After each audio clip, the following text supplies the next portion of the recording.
大家好，欢迎来到打砖块这个游戏的第3章。这一章我们主要做和砖块有关的功能，终于做到更有趣的部分了。首先，我们来角色库挑选一个合适的砖块，选择一个角色，然后往下翻页。大家看见了吧？这个蓝色的砖块就很适合。如果找不到，就在搜索栏中输入 button。 对了， button 这个词就是按钮的意思，不过我们在这里把它当作砖块。我们把它加入舞台，然后给它重新命名为砖块。有了这个砖块角色，我们还得把它的造型做一些处理，因为老师觉得这个砖块现在太大了。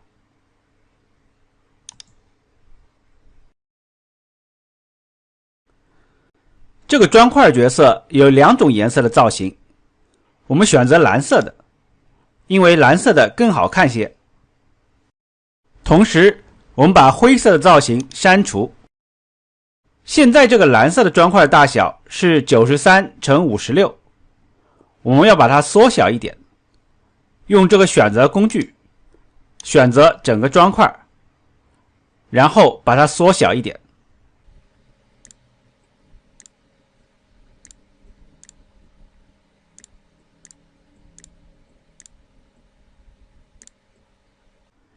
我们把砖块的尺寸变成了58×26。大家记住这个尺寸58×26。老师为什么要选这个大小是有原因的，之后会解释。好，现在的造型是58×26的大小了。接下来一定要重新调整造型中心。大家学我的办法，仍旧用这个选择工具选中整个砖块，然后用鼠标点中砖块中心，然后拖动。记住现在画布中心的这个灰十字，把砖块放上去。这样鼠标的位置和画布中心就完美吻合了，砖块的造型中心就设置好了。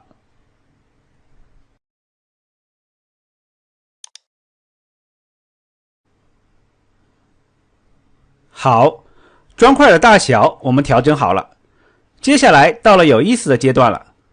我们该如何复制多个砖块，并且把它们排列得整整齐齐？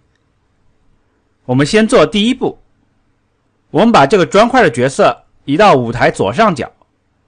老师已经找好坐标了，所以我们在接收到准备游戏的广播时，把砖块移到这个坐标-210、125。对了，从现在开始，我们不需要在舞台上显示这些变量的值了，我们可以去变量里面把它们关掉。好，我们来试一下游戏。大家看，我们已经把砖块移到左上角了，可这里只有一块。要知道，打砖块游戏是有整整好几排砖块的。很显然，我们需要复制多次才能有很多砖块。Scratch 里面有个老师最喜欢的积木，叫做克隆。这个积木我们在初级篇里已经用过很多次了，但现在我们还要接着用。我们应该在游戏开始的时候就克隆多个砖块，并且把它们排列好。老师把这些步骤叫做排列砖块。到了这儿，同学们应该知道了吧？我们应该在砖块这个角色里新建一个自制积木，积木的名称叫做排列砖块。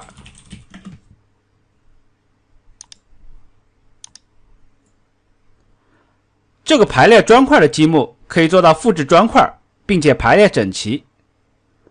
我们应该在准备游戏的时候运行它。问题来了，该怎么做这个自制积木呢？我们先来回忆一下克隆的用法。克隆可以复制一个角色，而且克隆出来的复制体一定是和这个时候的本体在同一个位置，是重叠在一起的。所以利用这个特点，如果我们顺着这一横排克隆多个砖块，只需要每次克隆后把本体移到下一个砖块的位置上，再次克隆就行了，然后重复这个过程。好，在排列砖块的这个自制积木的定义里，我们先克隆自己，然后把本体移动到下一个砖块的位置。移动多少？砖块的长是58，不过我们给2块砖中间留下一些空隙，所以我们每次将 x 坐标移动60。这个过程要重复多次，一共要重复多少次呢？我们来算一下。舞台的宽是480，而一次移动是60。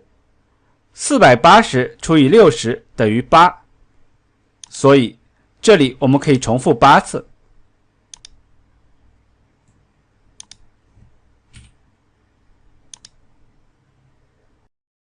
我们现在来试试游戏，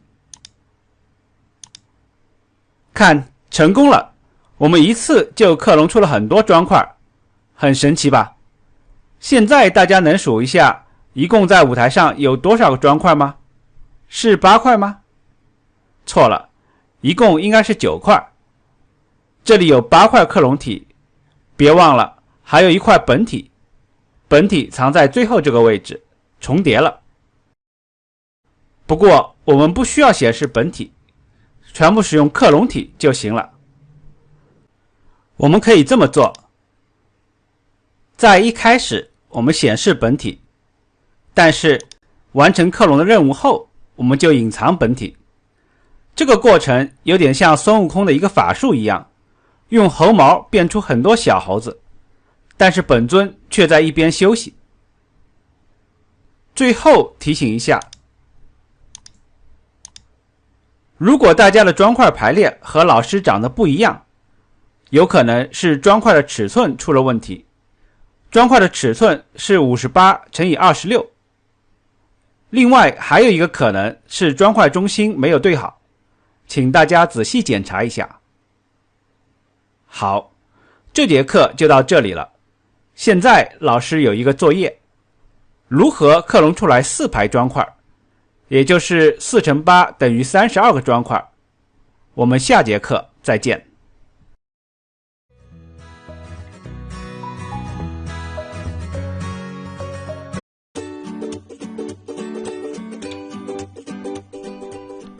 大家好，这节课我们要讲解一下如何克隆整整4排砖块。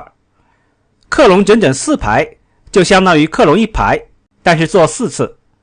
而上节课里我们已经讲解了如何克隆1排砖块。克隆1排砖块的代码在这里。大家看，我们重复了8次克隆，并且每次都调整本体的位置。同样的，我们可以举一反三，克隆4排也是类似的。只要在克隆每一排之后，往下移动一个砖块的高度，然后再重复，一共重复4次即可。我们来试一下吧。我们加入一个重复执行，这里是重复执行4次，相当于克隆4排。然后做了克隆1排砖块之后，我们要向下移动一个砖块的高度。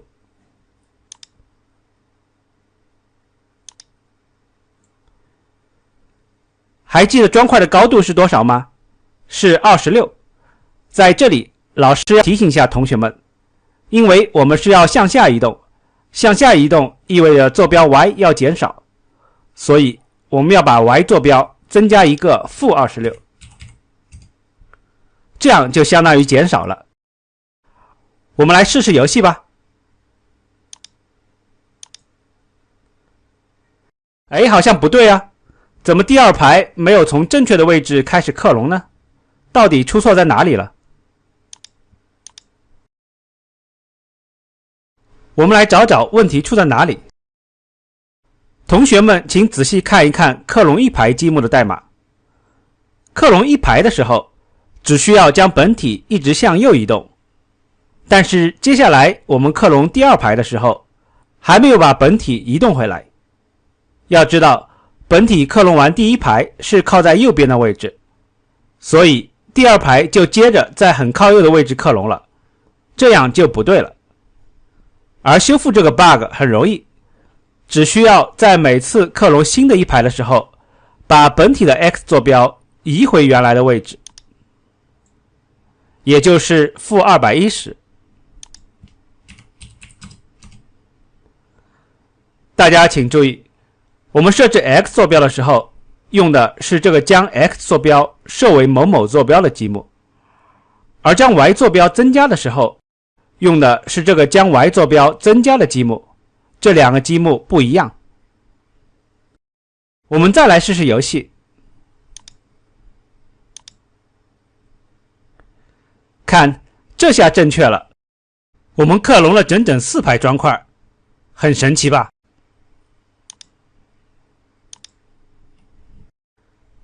接下来，老师还要做一个更有意思的事情。同学们有没有觉得砖块全部都是蓝色的，有些单调？我们可以用一个很简单的办法让它变得好看一些。去外观栏 Scratch 里面有个积木叫做将颜色特效增加某某数值。我们可以在每次克隆新的一排的时候，将颜色特效增加60，这样就会把新的这排砖块的颜色换成另一种颜色。我们来试一下吧。大家看，现在我们有整整4排不同颜色的砖块了，非常好看吧？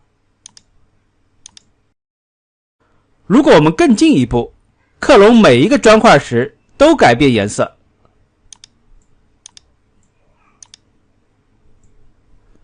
注意看，老师这次选的积木是将特效设定为固定的某个数值，而不是之前的将特效增加。我们将颜色的数值随机，从1到180中取一个随机数。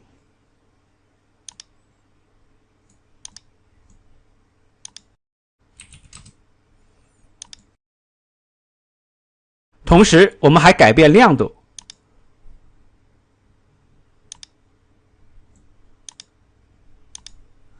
将亮度也随机，随机的数值是1到30。我们再来试试吧。哇，这下砖块更好看了。更有意思的是，每次开始游戏，它们的颜色都不一样。老师喜欢第二个版本，我们就用这个5颜6色的砖块。最后，同学们有没有发现克隆砖块的一个问题？我们克隆整整4排砖块的时候，差不多要花1秒的时间。这个克隆砖块的过程就有点太长了，最好一瞬间砖块就全部出现。这里老师介绍一个小技巧，我们右键点击这个排列砖块这个自制积木的定义，选择编辑，然后在这里有个选项叫做运行时不刷新屏幕，把它选上。这个选项的好处是运行这个自制积木的时候会变得很快。我们来试一下吧。大家看，砖块一瞬间就全部出现了。老师来解释一下原理吧。Scratch 里每次执行一个命令都会重新刷新一下屏幕，而我们排列砖块这个自制积木里一共克隆了4×8等于32块砖块，所以就等于要刷新32次屏幕，自然就很慢了。而之前的那个选项就可以在最后执行完这个自制积木时才刷新，这样只刷新一次就会快很多。看来 Scratch 里面还有很多小技巧需要同学们学习。这节课的内容就到这里了，我们下节课再见。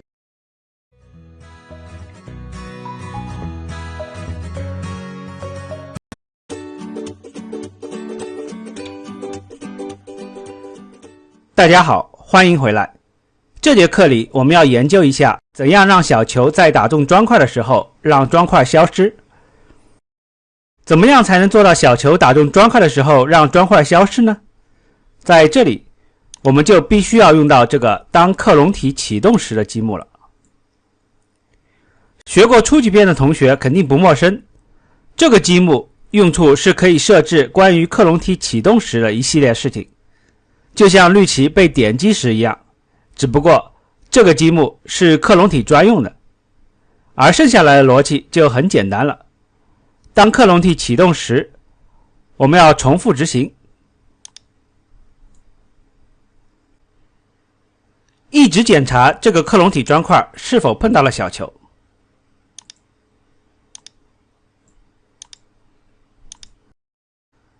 如果碰到了，就隐藏这个砖块吗？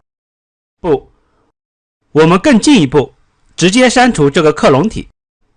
大家去看控制类，有个积木叫做删除此克隆体。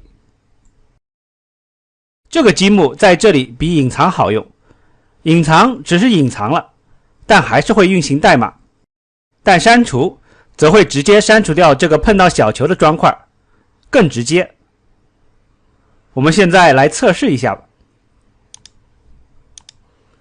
我们按下鼠标左键发射小球，大家看，小球碰到的砖块会消失了。不过现在小球打中砖块还不会反弹，所以就看到了这种一打就一大片砖块消失的场景了。很显然，我们最好马上就来做这个小球打中砖块就反弹的功能。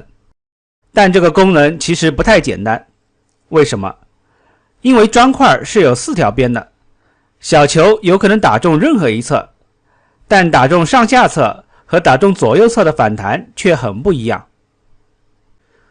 正如小球打中了舞台左右侧，是速度 x 变成了一个负值，而小球打中舞台上方，是速度 y 变成了一个负值。打中砖块也是如此的，小球打中砖块上下侧是在竖方向上反弹，打中左右侧则是在横方向上反弹。所以如何区分小球碰到砖块时是碰到了砖块左右侧还是上下侧，是小球反弹砖块的关键。这个问题很有挑战，不过我还是想把它留给大家。我给大家一个提示，从砖块的造型大小入手，比较一下小球碰到砖块时，小球此时的中心和砖块中心的距离。这个2个角色中心的距离可以帮忙确定到底小球碰到了哪条边。好，我们下节课会做详细解答，我们下节课再见。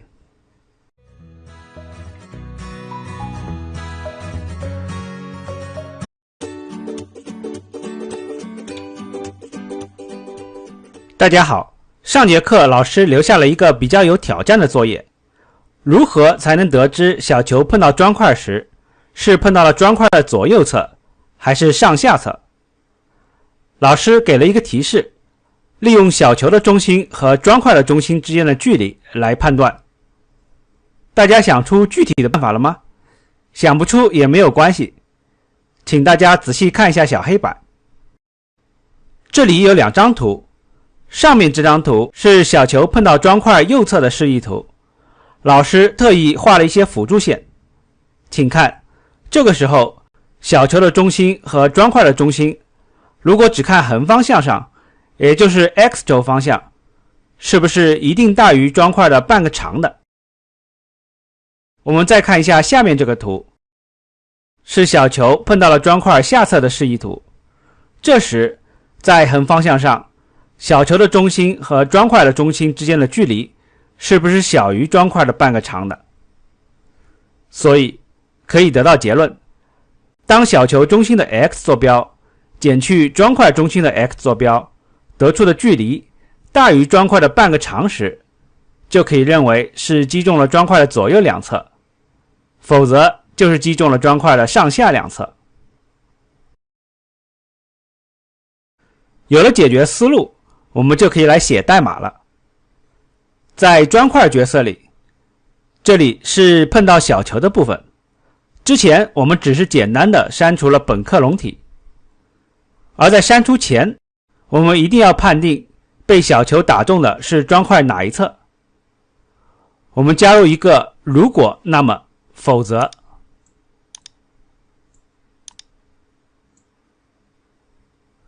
判定的条件是什么？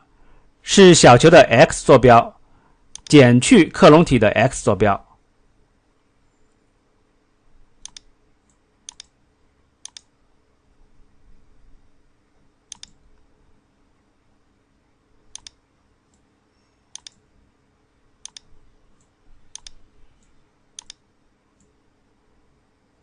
然后这里的距离要判定是否大于砖块的半个长。还记得砖块的大小吗？是58乘以26，所以一半的长是29。这里有一个重点，这里相减的值我们要取一个绝对值。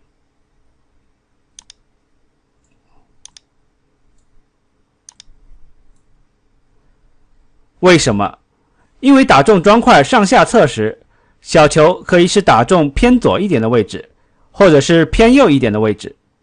这两种情况，相减的距离可能是正或者负，所以我们一定要用它的绝对值跟半个长比较。这是一个难点，如果想不明白的话，可以仔细想一下。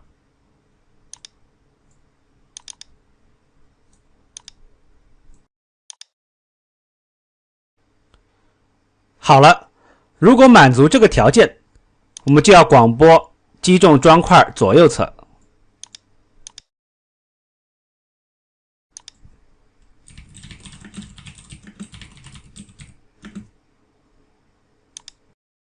否则的话，我们就要广播击中砖块上下侧。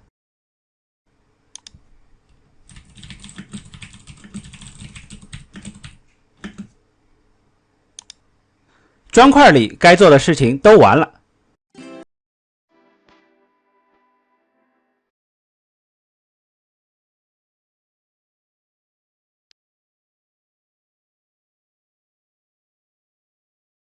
我们回到小球角色，当接收到击中砖块左右侧的广播时，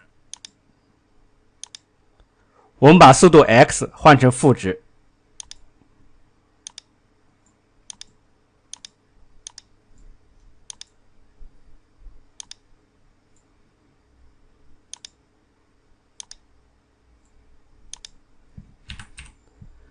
然后当接收到击中砖块上下侧时，我们把速度 y 换成负值。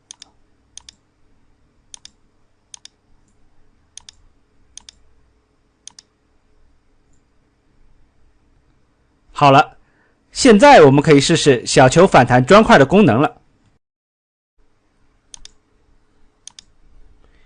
点击鼠标左键发射小球，非常不错啊！现在这个游戏玩起来已经有点意思了。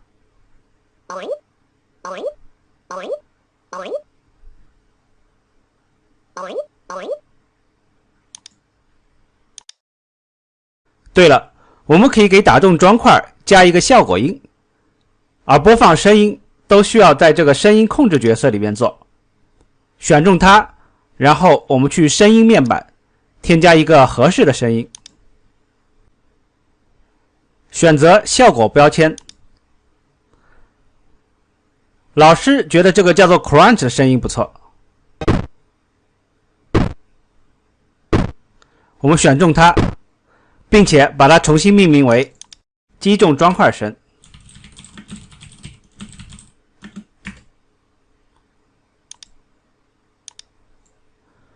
然后在接收到击中砖块左右侧的广播时，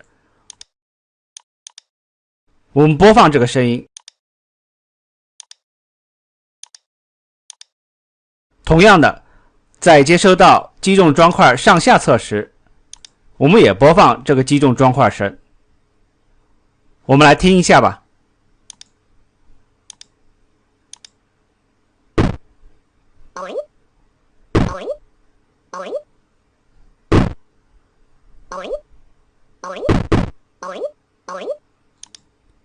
非常棒，加了声音之后，立马感觉游戏就好玩了很多呢。不过现在大家有没有遇到一个 bug？ 比如说我们在玩游戏的时候，如果多点几下鼠标，小球在空中就会变换轨迹，这是怎么回事啊？请大家好好想想，应该怎么修复这个 bug。我们下节课再见。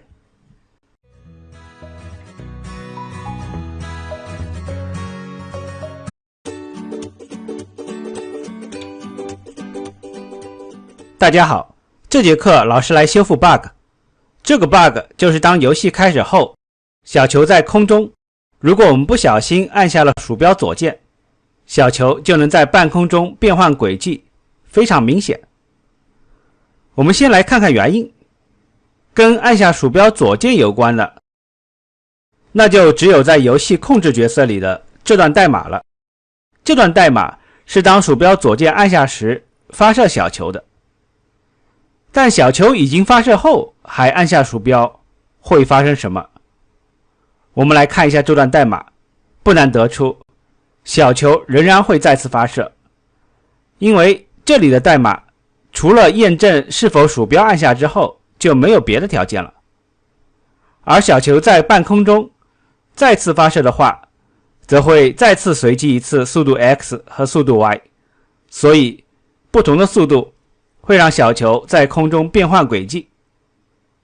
应该怎么修复呢？这就需要利用到游戏状态这个变量了。大家知道，游戏状态变量为0的时候是准备游戏阶段，所以我们在这里应该再加入一个如果。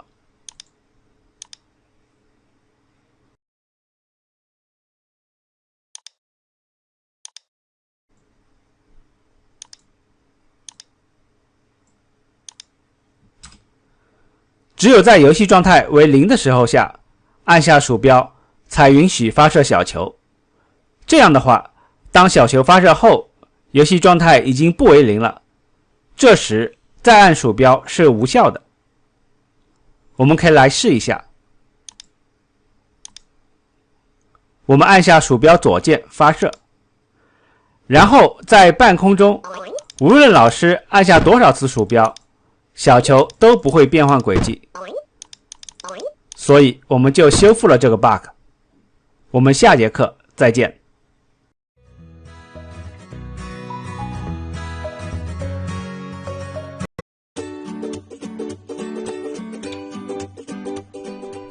大家好，这节课我们来做一个已经拖欠很久的功能，就是小球掉落到舞台底部消失的功能。至于为什么老师现在才做，是因为小球消失后过了一段时间会重生，重生之后就可以接着玩游戏了。而这些功能最好在我们做完砖块功能之后再做比较合适。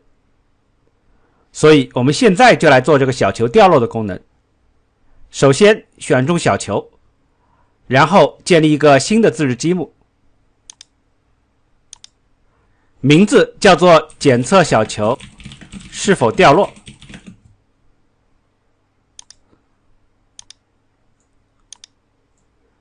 然后很显然，我们需要在这个重复执行的循环里面一直运行这个自制积木，检测是否小球掉落。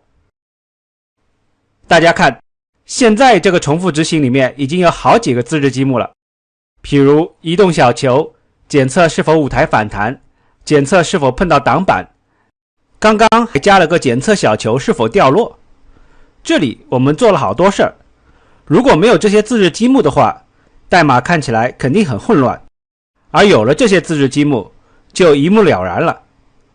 好，老师又夸了一下自制积木的好处，但同学们请牢记，自制积木实在是很重要，大家做复杂的程序时要多多创建自制积木。现在我们就来做检测小球是否掉落这个自制积木的定义。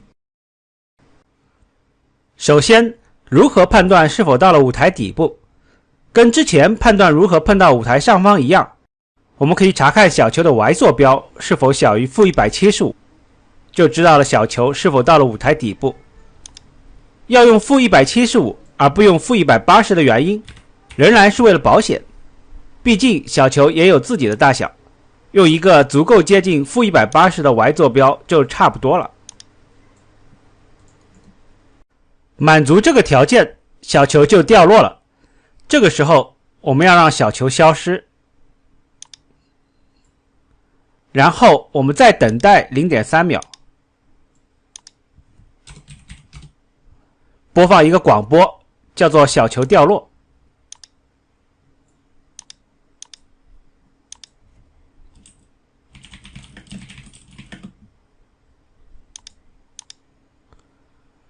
这里为什么要等待 0.3 秒呢？因为老师是这样设计的，当小球掉落在舞台底部消失后，等待 0.3 秒，然后就是小球重生，准备开始第二轮了。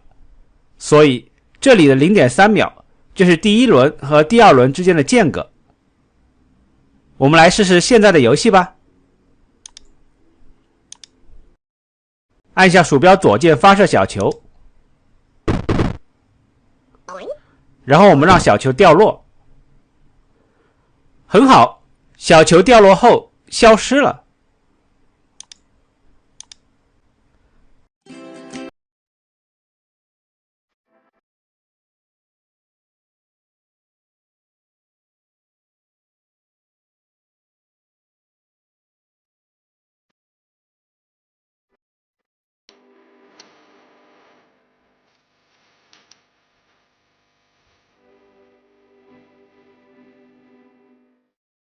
接下来是考验大家的地方了。在播放出小球掉落的广播之后，应该如何做才能让小球重生，然后接着开始第二轮游戏。老师这里要提示一下，这里不能简单的直接在小球角色里面做。比如说在小球角色里，当接收到小球掉落的广播时，我们让小球重生。我们不能这么做，而是必须去游戏控制这个角色里，做一些当接收到小球掉落这个消息时该做的事情，然后再传递消息给小球，让小球重生。请大家好好考虑一下，小球掉落时，游戏控制角色里要做一些什么准备工作。另外，小球重生时，游戏状态这个变量是处于什么阶段的？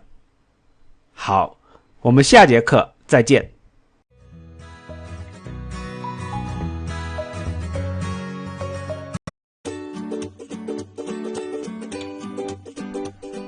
大家好，老师在上节课提了一个比较复杂的作业，要解答这个作业，我们就得再次清楚地认识到游戏控制这个角色的重要性，以及为什么我们要这么做。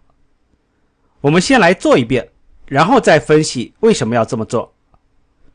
现在小球掉落后，隔了 0.3 秒，发出了小球掉落的广播。这个时候意味着小球要准备重生了，要开始第二轮了。根据上节课的提示，我们要去游戏控制角色里做一些准备工作。在这里，当接收到小球掉落的广播时，我们应该做什么？是不是首先应该把游戏状态这个变量设为0了？因为小球掉落后就不能算是游戏进行中了，而是要回到准备游戏的阶段。也只有在准备游戏的阶段，小球才可以再次等待按下鼠标左键发射。大家看这里，只有游戏状态为0的时候，即准备游戏阶段才能发射。好，我们将游戏状态设为0了，接下来要发一个广播，叫做小球重生。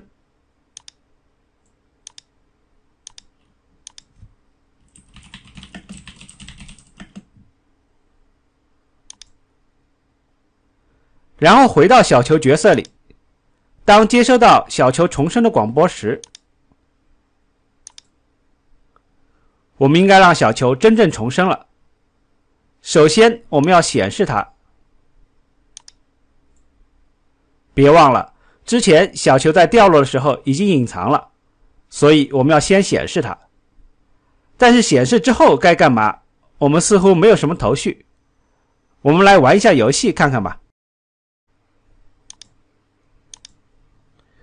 哎，怎么一开始小球就不见了？原来在之前玩的那一局小球消失之后，我们在重新开局的时候没有显示它，所以出问题了。那我们就在准备游戏的时候再次把它显示。我们再来开始游戏。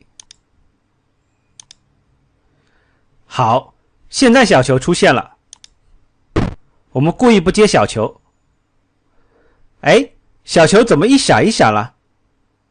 我们来分析一下原因。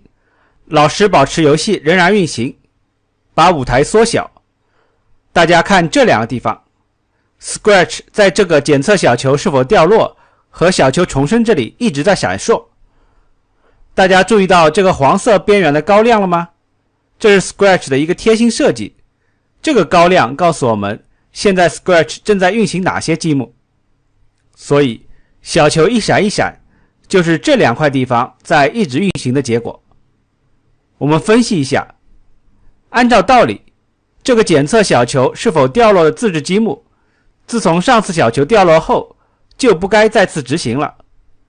但黄色的高亮告诉我们，现在仍然在执行这段代码，所以小球一直在掉落隐藏，重生显示这个过程中反反复复，自然就一闪一闪了。那解决的办法是什么呢？我们来看看是哪里在不断的执行小球掉落。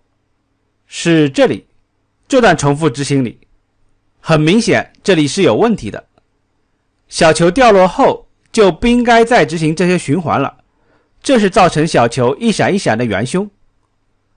所以要修复这个 bug 的话，我们就需要把这个重复执行改一下，改成重复执行直到游戏状态这个变量不为1。这段代码现在的意思是，我们一直运行移动小球，判定舞台反弹，判定挡板反弹，判定是否掉落，直到游戏不再进行中。这个逻辑非常正确，是吧？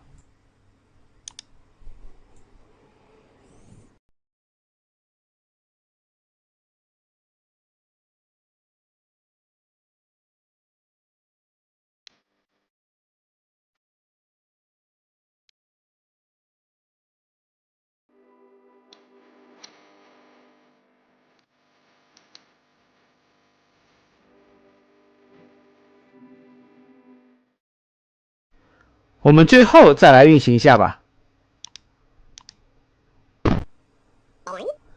很好，小球掉落后不再一闪一闪了。不过小球重生之后没有回到挡板上，这就是我们下节课要接着解决的问题了。我们下节课再见。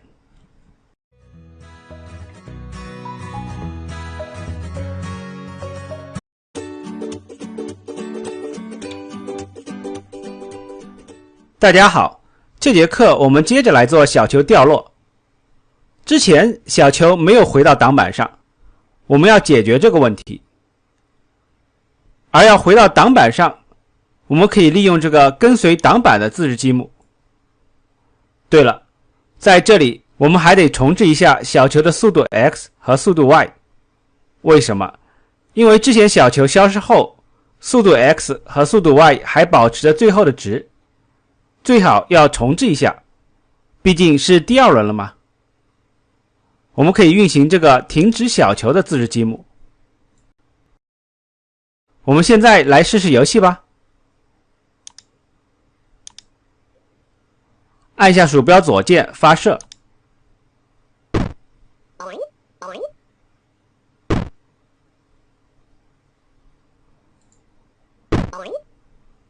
很棒啊！现在的游戏已经完全是一个像模像样的打砖块游戏了。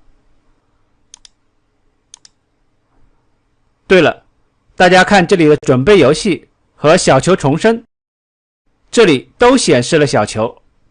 我们可以把这个显示放到跟随挡板的自制积木里，因为小球要跟随挡板，那就必须能看得见，这样可以省一些积木。现在这两个段落非常相似了。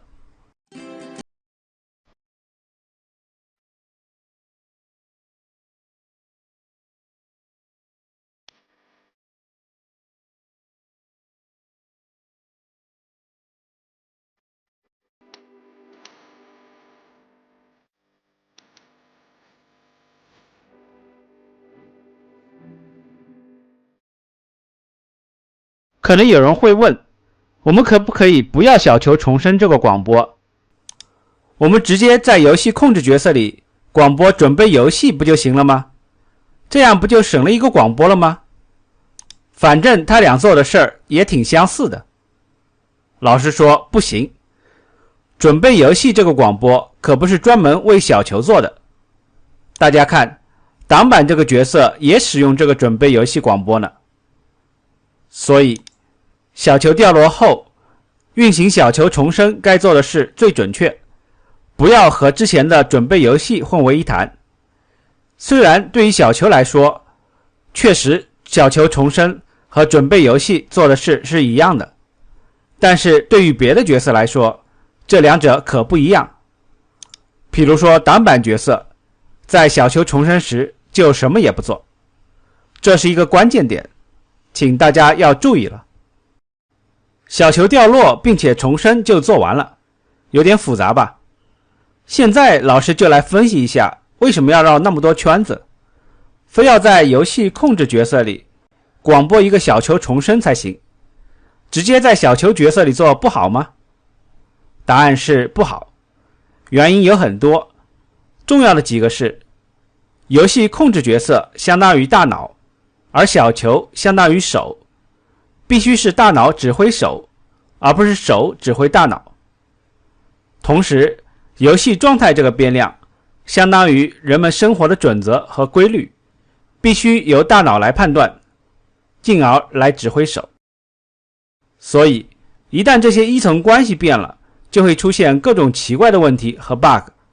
比如说小球和游戏控制角色同时改变游戏状态，那应该听谁的？或者说小球发出我要开始发射了，但游戏控制角色却说小球你要准备游戏，就又乱了。所以最好只有一个角色发布命令，别的角色只是听从就好。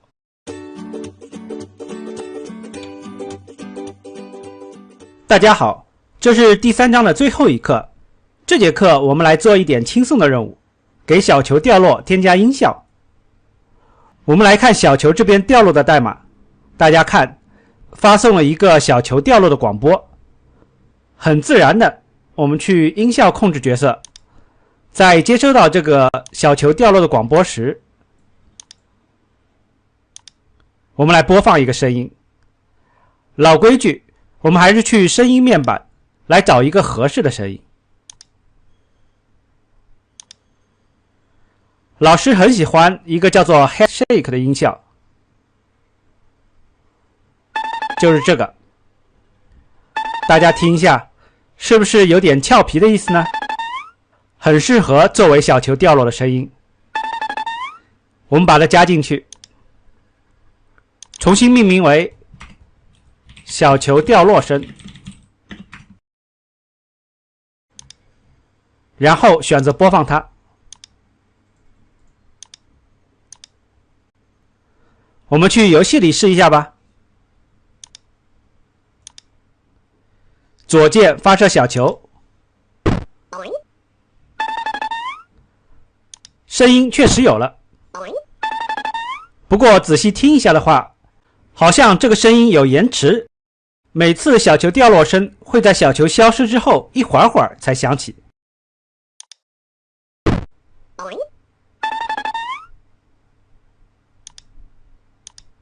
该如何修复呢？对了，提起延迟，会不会是小球角色里小球掉落时我们故意放的延迟 0.3 秒再重生有关系啊？确实，这里我们小球隐藏后延迟了 0.3 秒才重生，所以我们的播放声音很显然不能用延迟过后的小球掉落广播来召唤。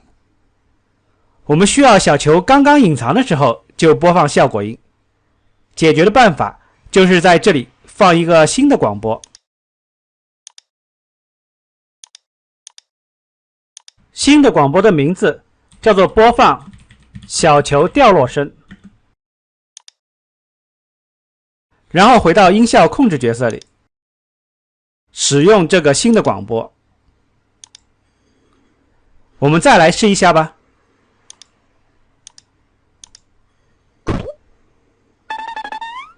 现在音效已经很同步了。